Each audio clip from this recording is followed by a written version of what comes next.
नमस्ते साथियों, स्वागत है आपका हमारे YouTube चैनल ज्ञान हरि ओखाराम में। मित्रों, आप हमारे चैनल पर नए हैं तो लाइक सब्सक्राइब जरूर कीजिएगा। अगर करके रखा है तो आपका धन्यवाद। महाभारत काल में धन और संपत्ति की तुलना करें तो कौरवों की संपत्ति पांडवों से अधिक थी, लेकिन समय के साथ हालात बदले। हालांकि ये बात सही है कि जब पांडव को खांडप्रस्थ वन देकर कहा गया कि इसे लेकर तुम अपनी राजधानी बना लो, तो वहां केवल जंगल थे। पांडवों ने श्री कृष्ण की मदद से इंद्रप्रस्थ नामक नगर बसाया था।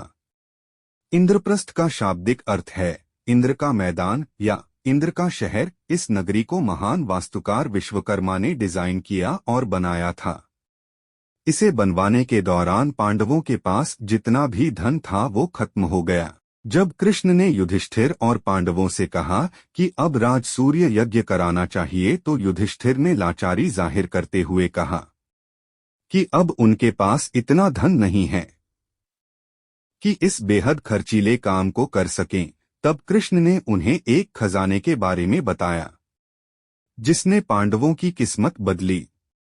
पहले ये देखते हैं कि पांडवों और कौरवों के बीच जब बंटवारा नहीं हुआ था तब कौरव कितने अमीर थे। जब हस्तिनापुर कुरु वंश की राजधानी थी तो कौरव बहुत अमीर थे। हस्तिनापुर पूरे आर्यावर्त अर्थात पूरे भारत के सबसे शक्तिशाली और समृद्ध राज्यों में एक था। राजकोष, सेना, हाथी घोड़े और जमीन की दृष्टि से कौरव बहुत धनवान थे। दुर्योधन के पास सोने के महल थे और वह राजाओं को दान देता था, जिससे उसकी समृद्धि और वैभव सिद्ध होता है। ये तो कहा भी गया है कि दुर्योधन उस दौर के सबसे धनी लोगों में गिना जाता है। कौरवों के सबसे बड़े भाई दुर्योधन के पास हस्तिनापुर राज्य का विशाल कोष था। वह एक शक्तिशाली राजकुमार था। उसके पास बहुत बड़ी सेना और धन संपत्ति से भरा खजाना था। जब तक पांडव यानी युधिष्ठिर, भीम, अर्जुन, नकुल और सहदेव हस्तिनापुर में रहते थे, उनके पास व्यक्तिगत रूप से कुछ नहीं था। जब राज्य विभाजन हुआ तो उन्हें एक बंजर भूमि मिली, जिसे उन्होंने माया सभ्यता की मदद से स्वर्ग के समान बना दिया।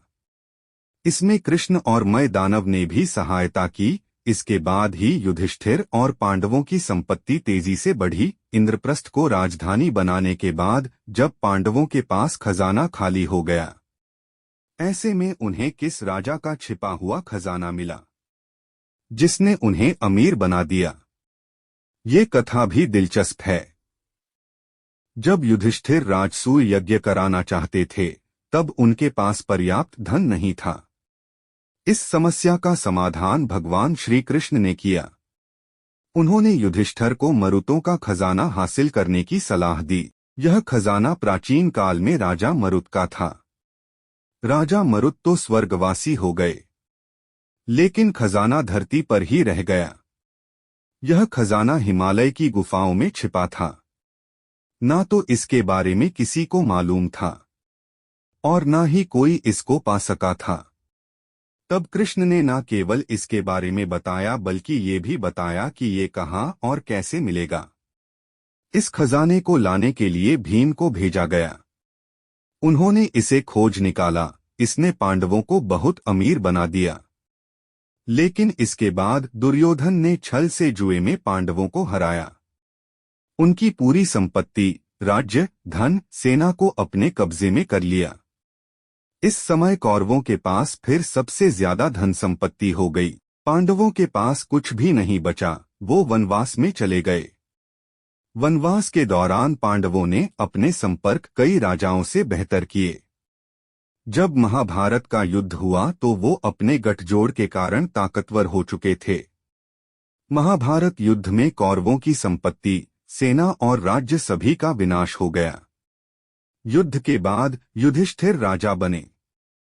अब पांडवों के पास अपार संपत्ति थी, लेकिन उन्होंने इसे राज्य की सेवा में लगाया। महाभारत काल में कई और लोग भी खासे अमीर थे, जिनके पास अपार धन संपत्ति थी।